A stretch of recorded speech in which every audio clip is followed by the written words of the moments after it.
This is Altered TCG, brand new card game that just released this past Friday.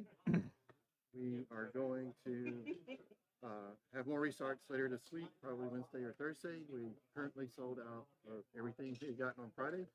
Yeah. But this is a fun, new, exciting game that I hope more people take interest in. People are really excited about it, and honestly, it has a lot of innovations that are very new to collectible card games. I'm really excited to look at. And so I'm playing Ordis, and Charles is playing Lyra. So when setting up a game of Altered, you have these zones here in the middle. The object of the game is to get our tokens to meet. So once you've set the hero zone on one side and the companion zone on the other side, your starter deck will come with these three other zones, and you'll shuffle them up and play them face down. So each of these hidden zones at the moment have two spots in them. So we're going to be fighting for control over these zones, and the first person to get both of their tokens to meet wins the game. That part's pretty straightforward. This is a 39 card deck plus your one hero card. And so to start the game, you will shuffle up and draw 6 cards, and you choose 3 of them to play face down in your mana zone, and 3 to keep. There is no mulligan in this game, so whatever you draw, you are playing with that. Whenever you start out, the starter decks come with these mats, and these mats have your zones laid out. I'm not exactly sure how important it is, but it is very nice to have a visual representation of the different zones that we're going to be using today.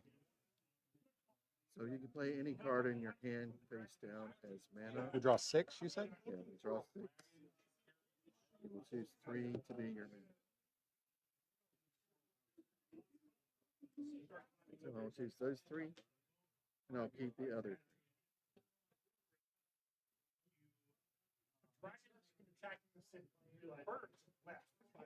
So while Charles is looking at his hand, it's the first time he's seen this deck. The round is broken down into phases of the day. So phase 1's morning, which on the first round of the game you skip morning. Phase 2 is noon. Phase 3 is afternoon. Phase 4 is dusk, and phase 5 is night. So it actually gets pretty easy to remember the phases of the game because, well, we're all used to this terminology. While he's looking at his cards in the morning, the first player token will change. You'll ready your cards or untap your cards. You'll draw 2 cards, and you'll choose 1 to keep. When you draw 2 cards to start your turn, you can choose 1 to play as mana and 1 to keep, or you can keep both. You play 3 as mana. I would like to ask you a quick question before I make this decision. One of my cards at the bottom has a card with an X symbol on it. What does that mean? That means that is called a supply card. So a supply card, you can activate its ability when it's in your reserve zone. And we'll get to that in a minute. Okay. I need to know that before I make my decision. That one was pretty easy. Yeah, so we'll have to be played and then go to a reserve zone before you can activate that ability. At the first start of the game, I recommend just putting into mana any high cost casting cost cards. We'll go over the anatomy of a card in a moment. Each player is going to start with a hero card. Your hero can't really interact with another hero, but they all have special abilities. For instance, my hero, at the start of the noon phase, I get to create a token that I get to put into play. Quite strong because it's just 3 resources. All right. I do have a couple more questions for you. Yeah. One, can the cards that go into your mana area ever be recovered in any way? Once they're played, it's mana. All right. And a second thing is, how do we decide who goes first? We're going to roll a die, see who goes first. We have a 4. Okay. Warhammer luck. All right, so I'll Not very lucky. Player. It's trying to send me somewhere else. Your starter deck also comes with a series of tokens. This is the first player token. I won the die rolls. I will be the first player. And again, in the first round of the game. We skip the morning phase, so we're going to go straight at noon. Now, my hero says at noon, I create an Ordis recruit 1/1/1 soldier token in your hero expedition.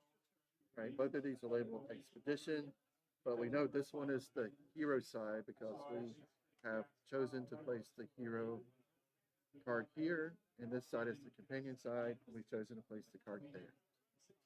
Now, you'll see on this card, a little closer. So this number here is the number of power that I have in the forest, number of power I have in the mountain, and the number of power I have in the water. And on this zone card here, you'll see those same symbols of forest, mountain, water. Now, when we get to the dusk phase, we are going to compare the strength that we have in each of these zones. So we're going to be paying attention to where, since this side is a hero side, we're paying attention to where our hero marker is. They're both in the same spot, so it's got all three here. Now, in order to advance our marker, we have to have more power in at least one of these than our opponent does. So if I win on either forest, mountain, or water, I will get to advance my token. Now, it is possible for both players to advance their tokens. For instance, I could win on forest, we could tie on mountain, and then Charles could beat me on water, in which case we would both get to advance our tokens. So right now, we're in the noon phase. I've triggered my hero ability. I've played my card. And since I'm the first player, I will take the first action.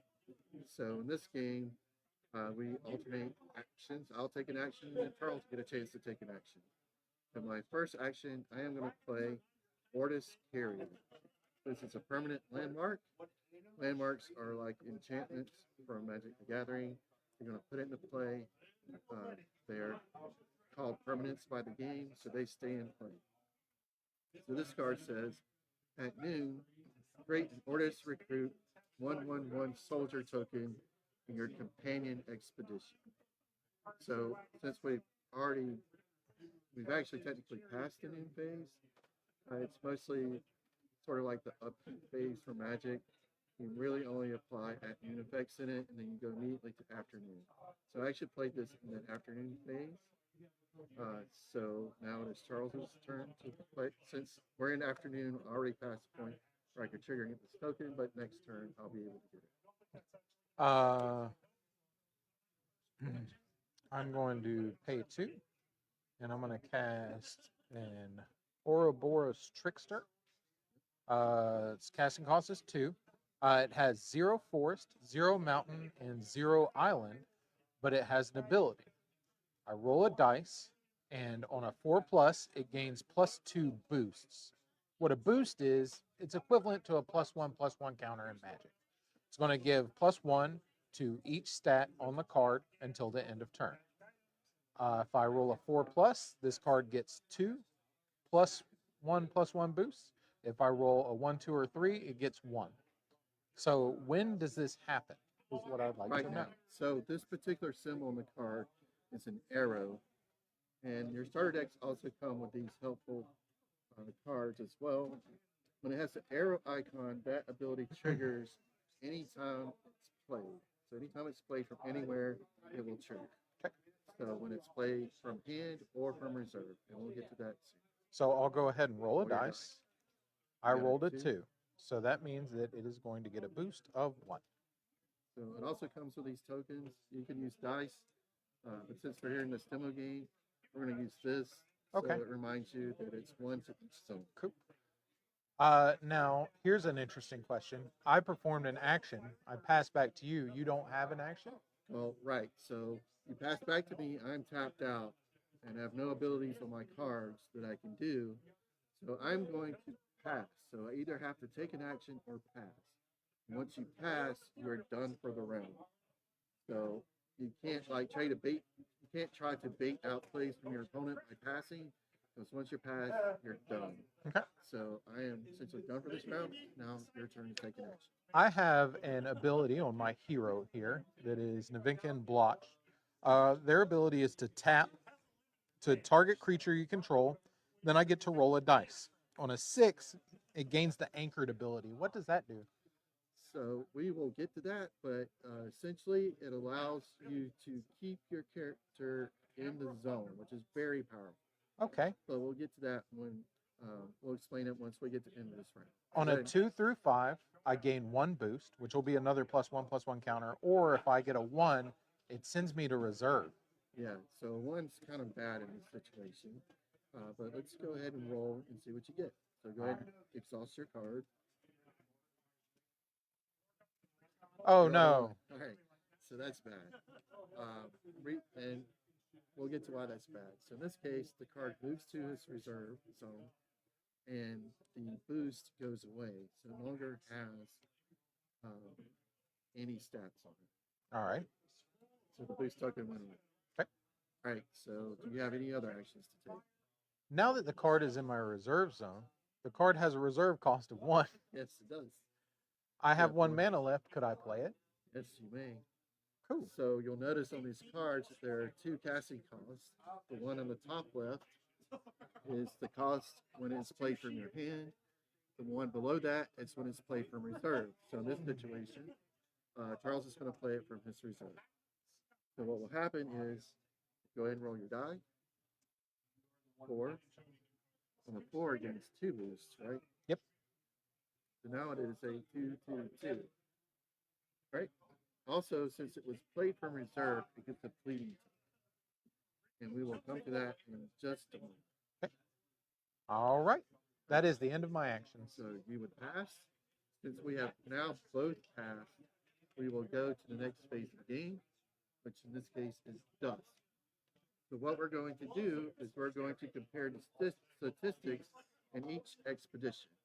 So it is actually really easy because I have a creature here in the hero expedition and Charles does not. So I will win the zone because I have more in at least one of the 3 zones, forest, mountain, or water. So that's my token. Once I move on to this unexplored zone, I'm going to flip it over. Now this new zone will only care about mountain and water. Right? Over here, I don't have any creatures, so Charles has 2 power, forest, and water. So he automatically wins this zone. So his companion token will move over. We'll reveal that card. So that card only cares about mountain. Right? Now that we are done with our dusk phase, we will move on to the night phase. And this is where characters go to reserve.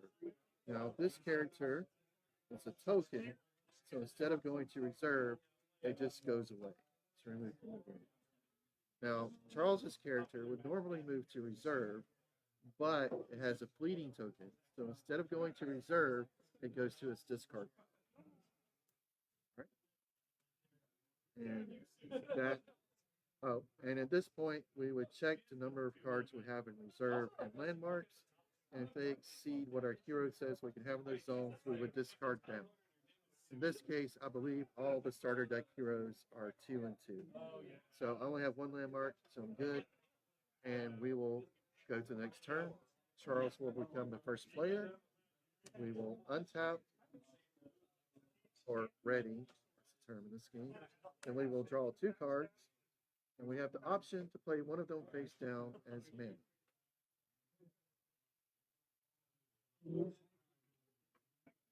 I will choose to play this card face down. But technically Charles is first player, so I could wait until he decides what to do, and then I could decide what to do based on whether he kept all 3 or played a land, or played a card face down as mana.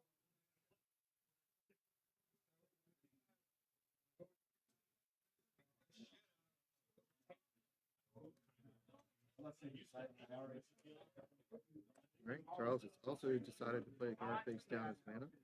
You are the first, so we will move from morning to noon phase. So I currently have 2 triggers to give to me. My hero will create a 1/1/1 token, and my Ordis carrier landmark will do the same thing, but in the companion zone. So my hero specifies to create it in the hero expedition, and my landmark specifies to create it in the companion expedition. expedition. All right. So now we will move to the afternoon phase, and you're first player, so you get to take the first action. All right. With my first action, I will pay 2. I will use Hathor in the expedition phase. Hathor is a 3 forest and 3 mountain 0 water. and 0 water. And what does this say? Turn another card from reserve to your hand. You can only do that when it's in the reserve zone. Okay, cool. All right. So You've taken an action now. It's my turn to take an action. So currently, these are the 2 cards in the companion zone. My marker is here. So I just need to beat Charles in either forest, mountain, or water. Now he currently has 3 forests, 3 mountains, but no water.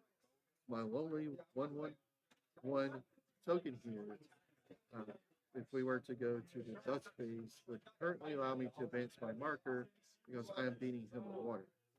Now, what I would like to do, if possible, since his marker is in this zone that only cares about mountains, if I can get 2 more mountains in that zone, then I can stop Charles from advancing his token on this side, and I will catch up to him. And I am also currently winning on this side because he has no character in this expedition zone. So we're going to see what we can do here.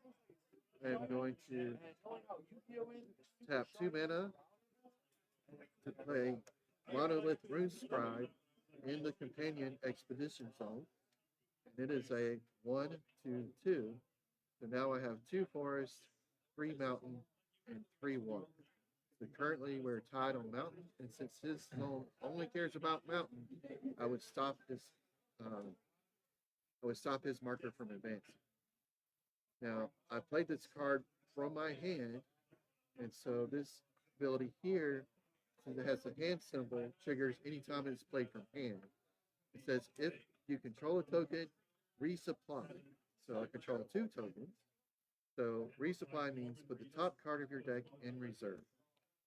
So this card goes to my reserve, and I could choose to play from there if I had enough mana. I do not. So I have taken an action, so now it's Charles' turn to take an action. I'm going to take an action to activate this character and target this guy. Go ahead and roll your die. Got a 5. Gains a 1/1/1 boost. Which will take me to 4 mountains. Right, so you now have 4 forests, 4 mountain, and 1 water. I have 2 forests, 3 mountain, and 3 water. So I'm still winning on water, but Charles is now winning on mountain, and he'll be able to advance his token as well. He has 2 mana open, so I have to decide if he might have enough mana to play a creature over here. And do I want to worry about that, or do I want to continue to try and challenge him here? So I'm going to head on this side, and I'm behind on this side.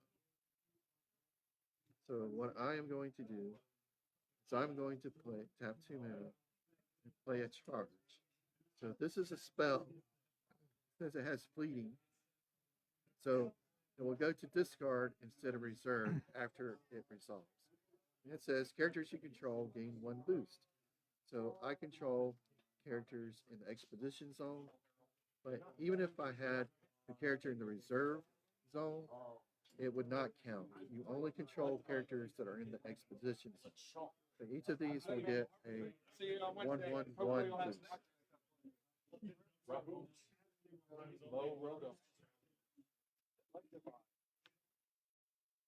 So now I have 3 forests, 5 mountain, and 3 water. I'm currently beating Charles at mountain. Alright, so I have taken, this now goes to my discard zone. Now I have taken an action, so now it's Charles' turn to take an action. So you have how many mountain? 5. And I have 4.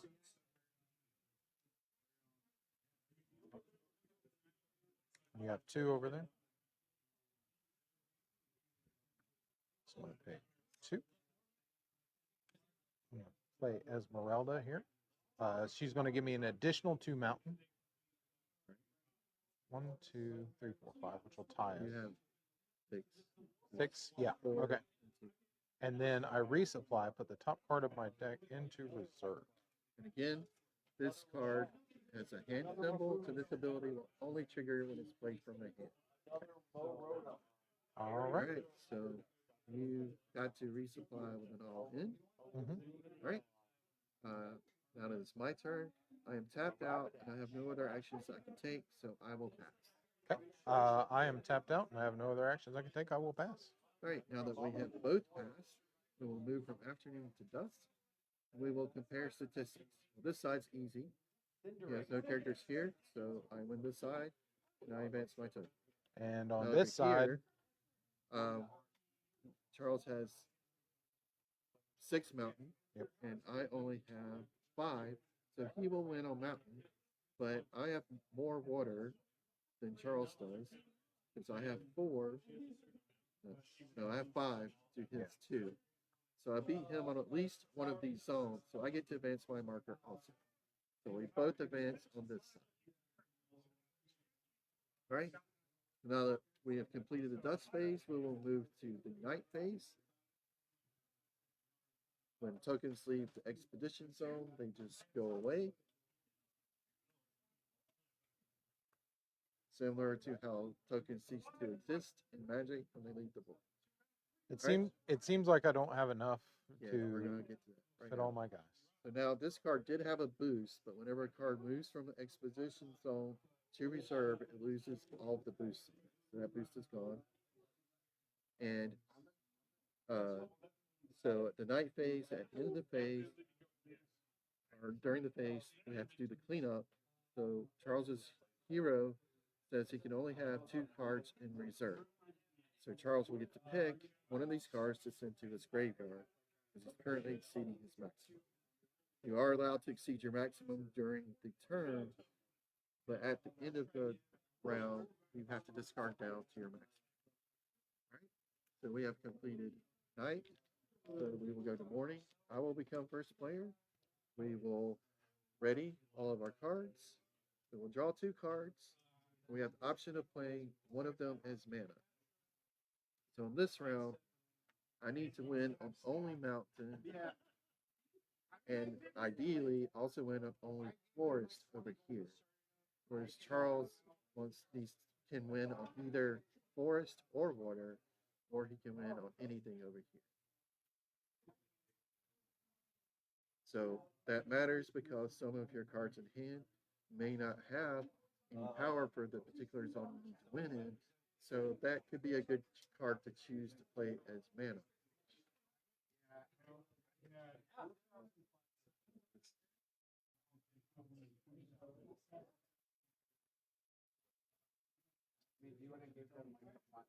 All right, I am going to play this card face down. All right, and I am first player. Charles also chose to play a card face down. So we'll move to noon phase, and I will gain a token for my hero and a token for my landmark. All right, there are no other noon effects, so we'll move to afternoon phase. I am first player, so I have the first opportunity to cast a spell.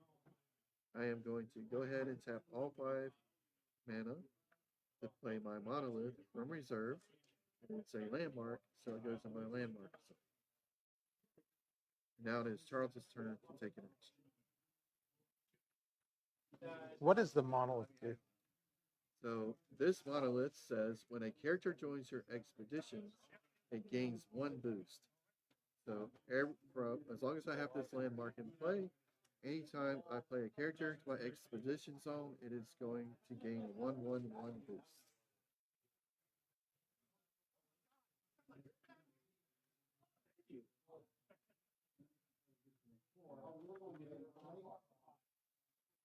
Really, the only play that I have is to play this. That's water and forest. You don't have to move both tokens as long as the tokens meet somewhere. So it is possible to advance a token from one side all the way to the other, but you're going to have a much easier time of winning if you can advance both tokens in a turn. For sure. I'm going to play Hathor back out from reserve. Yep. I'm going to get a fleeting. Right? It's now my turn to take an action. There's nothing more I can do, so I wish there was something else I could do, but unfortunately, there isn't. So I am going to tap my character, and hopefully, I'll be able to get a 6 on Hathor here. Let's find out. We're going to roll this dice and get a 5. get a boost. Right?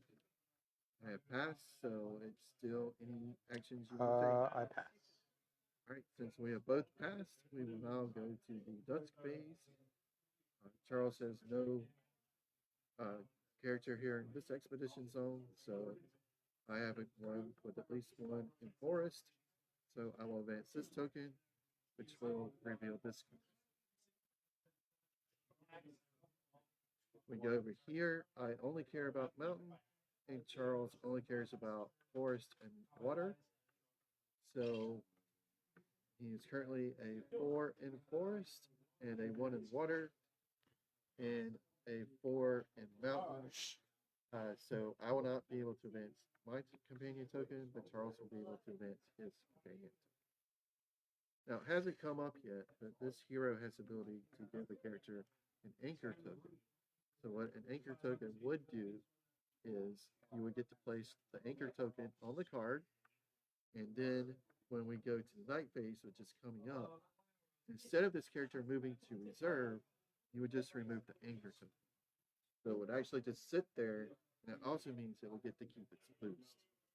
But that did not come up this time, so we will now move our characters to reserve. My characters are tokens, so they just go away. Right? Now we will move to the morning phase. Charles will become the first player. Ready our cards. We will draw 2 cards and choose whether or not to play one as mana. I will play this one as mana.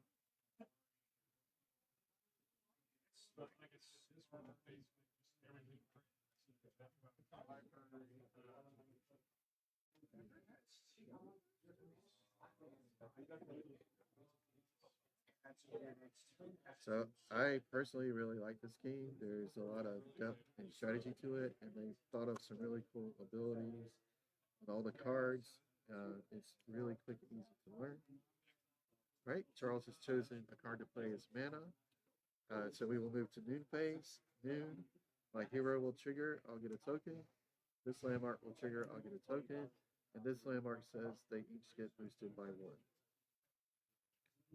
So I just got 2 2s for free. Mm-hmm. So now we move to afternoon.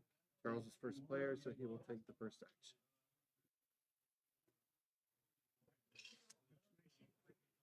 He's played Tanuki, which is 3 forest and 3 mountain, into his companion zone. When played from hand, he gets to sabotage, which allows him to discard up to 1 target card from a reserve. So you can either discard from your reserve or my reserve. I would assume you would choose my reserve. So this card, I've now lost the opportunity to play because it gets sent to my discard zone. Okay. My turn. So if I want to advance here, I have to win a mountain. And currently, he has 3 in mountain. He also has this all-out card, or sorry, all-in card, which has potential to boost it by a lot. So I have to decide if I want to try to fight over this zone or not. So I will choose to go ahead and pay 1 mana to cast Ratatoskr, which is a 1/1/1. So currently I have 3 across the board, and I am tied with Charles on the zone. So it's Charles' turn to take an action.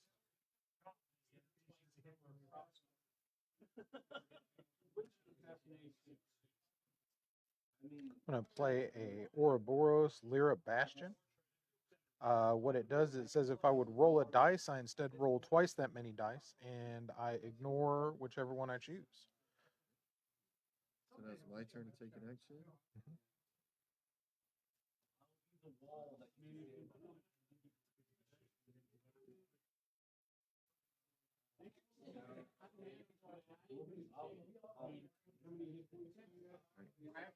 I am going to tap 2 mana to play Ordis Spy into this expedition zone. When it is played from hand, I get to sabotage. So I get to discard up to 1 target card from reserve. I will discard the all in, and now it is Charles's turn to take an action. I currently have 2, 3, 4, 5 across the board. Okay, one there. Way to get to boost. And now you have 4 across the board. Right, it's my turn. I'm currently winning both zones. Charles is tapped out, so there's not really much he can do to beat me. So there's no point in playing the card in my hand. So I will also pass and we'll move to the next phase. So again, he has nothing challenge me over here. So I will advance my hero token. And then over here, I have 5 in all zones. Now I only care about water, or sorry, I only care about mountain. And so I have 5 mountain. Charles has 4 mountain. So I will get to advance my token. And then in his companion zone, he cares about forest and mountain, which is 4 in both, but I also have 5 in both, so he will not get to advance his token. Right, so now we will move to the night phase. My tokens go away. And these cards, since they don't have fleeting tokens, they move to my reserve. All right, we will ready our cards. And first player token passes. We'll draw 2 cards, and with the option to play 1 as mana, I'll choose to play this card as mana. Are you going to keep both or play as mana?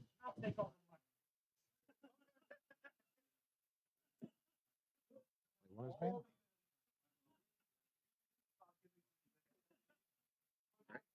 Chosen to play 1 as mana. Now we move to the noon phase. My hero will trigger, giving me a token in this zone. This landmark will trigger, giving me a token in this zone, and then this landmark is both a boost. And if you're wondering if that seems crazy, yes, it's crazy. I don't always draw this combo, but this is clearly a really good combo. All right, so we move to afternoon. I am the first player, so I get a chance to play the first spell. So, looking at where my markers are, this marker cares about mountain and forest, and this one cares about water and forest.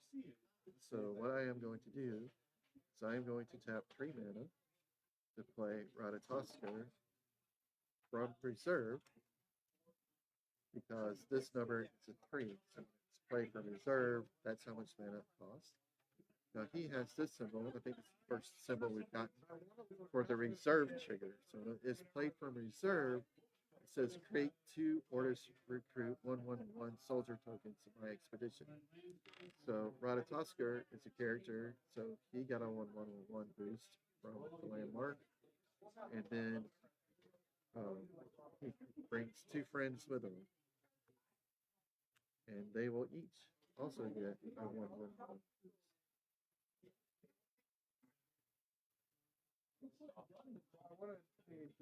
Right, so now it's Charles' turn to take action. Hmm.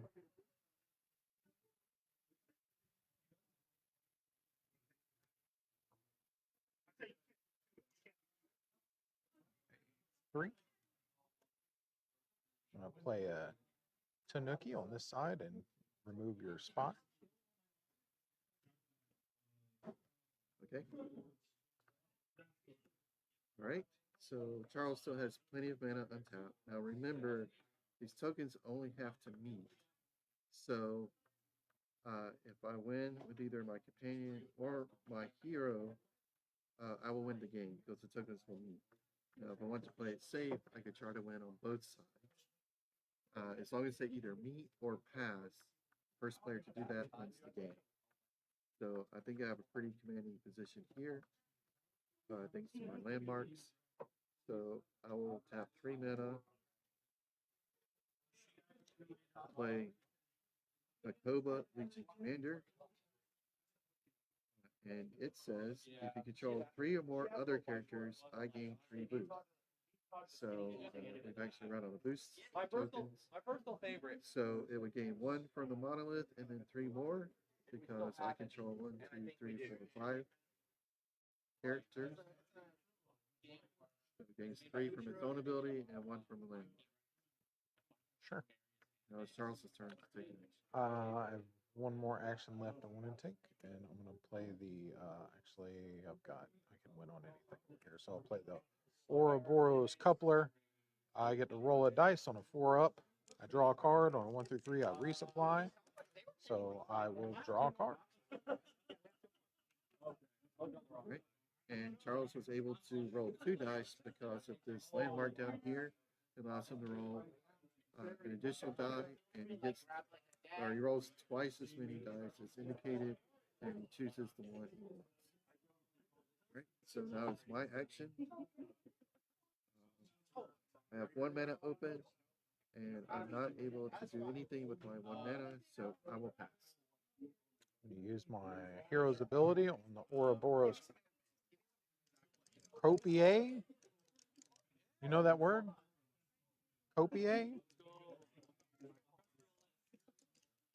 Sounds good to me. Sounds French. Isn't this game from France? Yeah, it's made by Equinox, which is a French company. So you could choose to put an anchor token on it, or you could choose to give it a boost. I think the anchors. Well, if you boosted, you would have 8 in this zone, Yeah, and then I would have 6, 7, 8. We would be tied. yeah. So if you wanted to, for demonstration purposes, you could put an anchor token Sure. on it. Because I'm going Yeah. to win. Yeah. Anyway. All right. So technically, Charles hasn't passed, so he can still take actions. But since you're out, he'll pass. So since we have both passed, we will go to the night phase. Charles has no characters here, so I get to advance this token because I do have water and forest. And then over here, I have 6, 7, 8 across the board. Charles has 7.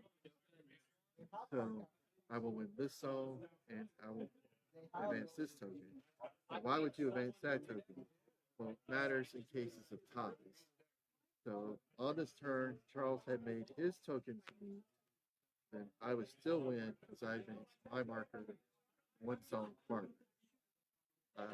I forget the second tiebreaker condition in the game, but there is one. And then if that is also tied, then you just play another round. Cool. Right? So at this point, the game probably ends, but just It's a to game illustrate what would happen, since we have the anchor token out, at the end of this phase, my tokens would go away. This character would go to reserve, and I did forget to put my fleeting token on this card when I played it from reserve. It's probably the easiest thing to forget in this game, but it's very important because since it has a fleeting token, instead of going to reserve, it now goes to discard. Alright, and since this card had an anchor token, instead of moving to reserve, we just remove the anchor token.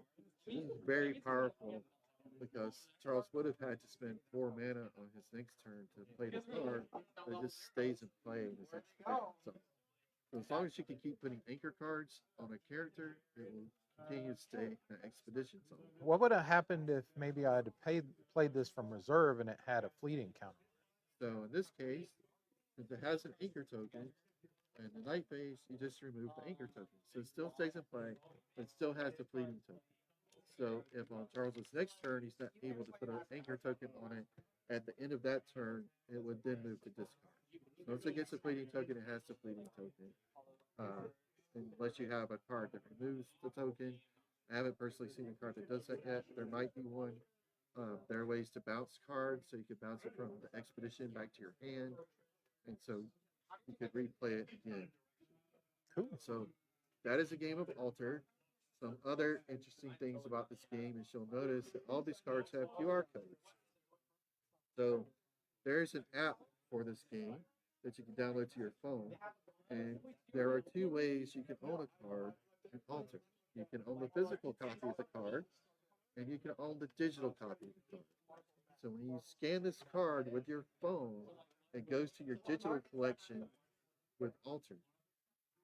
And once it's in your digital collection, it's not up and running yet, but their marketplace will be up and running at some point.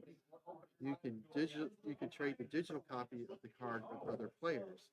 Now, why would you want to do that? Well, the other thing that is different about this game is when the card is in your digital collection, you will actually be able to order copies of that card from their print on demand service. And so once you own a digital copy of the card, if you want more copies of it, you just order them from the company. They ship them to you. Now, I don't have all the details on this yet, but you will actually be able to, you're supposedly going to be able to order your print on demand cards and have them shipped to Gamescape, and you'll be able to pick them up from us directly. That's cool. Now, some other interesting things about these cards are there's this blue symbol at the top that indicates this is a rare card. Well, there's a common and a rare version of probably every card. I don't know for sure, but I definitely have an example in this deck, which was just a starter deck. So give me a moment to pan through the cards. Here's a common copy of the card. So you can see this has a white symbol here instead of a blue one. And what is different about the card is in this brownish orangish text. So you can see the common version of the card does not have this played from hand trigger, but also this rare card is one weaker in force than the common card. So I gained an ability that could be really powerful as I'm getting to resupply. I'm able to see another card and have more resources to play on my next turn. So there's lots of different examples of that. So in this case, from Charles's deck, this is the rare version, this is the common version. And you can see in this case, the stats are the same, but this one actually costs one more to cast from reserve. So it's 2/3 instead of 2/2. Now the common version has a resupply trigger, but it would only activate when played from hand. This rare version has this arrow symbol, which means it activates when played from anywhere. So when you play from hand or you play from reserve. Now, like I was mentioning before, this is the rare version of the card. Once you scan the QR code and add it to your digital collection, if you want 3 copies of this card, you can just order 3 more copies of the rare version and have them shipped to you. And is there a restriction on how many rares and whatnot you can have in your deck? So this game has additional deck building restrictions that you don't see in most games. You can so your deck size is 39 cards plus your hero card. All right, so it's 39 cards plus your hero card, and additionally, you can only have a maximum of 3 cards with the same name. So even though these are different rarities, they have the same name. So I can only have 1 more copy of this card. It doesn't matter if it's rare or common. Additionally, you can have a maximum of 15 rares in your deck. So there would still be a reason to have both a rare version and a common version of a card, because maybe you like the rare version of another card better in your deck, in your build. So, it would take you over the 15 rare limit. So you need to play the common version of some of your cards as well. And additionally, this game has what are unique cards. They are literally 1 of 1. If you open a unique card, you are the only person in the world who owns that version of that card. Well, guess what? You scan the card, add it to your digital collection, you can order additional copies of that card. So unique cards, you can have a maximum of 3 in your deck. Now Equinox, the company that makes Altered, says that the unique cards are supposed to be good, not game breaking. So you don't need to go out and collect all these different unique cards to build a good deck. So it also makes it exciting when you sit down to play an opponent. You actually don't know the contents of their deck because they could have 3 unique cards that only they own. But they have a maximum of 15 rare cards, so you know. Right. So um, Do that uniques count as rares?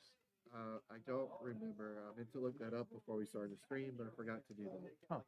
We'll look So into it. we'll look into it. So another thing, and if you're wondering about how common the unique cards are, you should get one about every 8 packs you open. Oh, So I have personally opened a box and I got 4 unique cards out of it. A box has 36 packs, so that's right on that ratio. So you should expect everybody to have unique cards in their deck. Also, you don't, excuse me, you don't get, at least as far as I know, you don't get foil cards in the booster packs.